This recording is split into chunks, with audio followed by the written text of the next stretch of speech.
Mijëra pacient me sëmundje kronike, të moshuar dhe persona me pamundësi lëvizjeje varen çdo ditë nga kujdesi shëndetësor në banesë.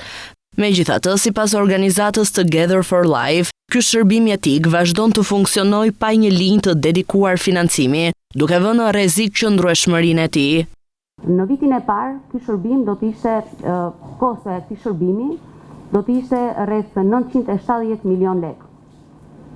Ndërsa në vitet e tjera sigurisht do të ishte disa fish më i ulët, sepse kostot fillestare janë gjithmonë më të larta. Ne kemi vërejtur nga monitorimi që kemi bërë buxhetit të Ministrisë së Shëndetësisë ndër vite, që shërbimi parësor në të cilin ofrohet ky shërbim në fakt në qendrat shëndetësore nuk është më prioritet jo vetëm i politikave qeveritare, por as i politikave të Ministrisë së Shëndetësisë. Buxheti për sistemin parësor ka ardhur në ulje nga viti në vit. Ekspertët theksojnë se kostot e ofrimit të një shërbimi të tillë janë tërësisht të përballueshëm për buxhetin e shtetit. Ky shërbim ka nevojë për një financim të qëndrueshëm, sepse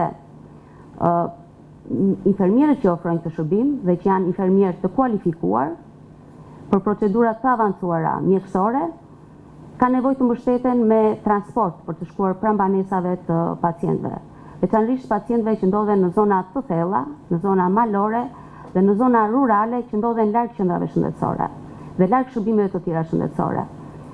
Po ashtu, është e nevojshme që ofruesit e shërbimit, kryesisht infermierët, por edhe mjekët, të pajisen me të tëra mjetet e nevojshme për të ofruar shërbimin në banesë. Buxheti nuk alokohet nga financat publike, do të thotë që kostot e shërbimit do t'i faturohen pacientit.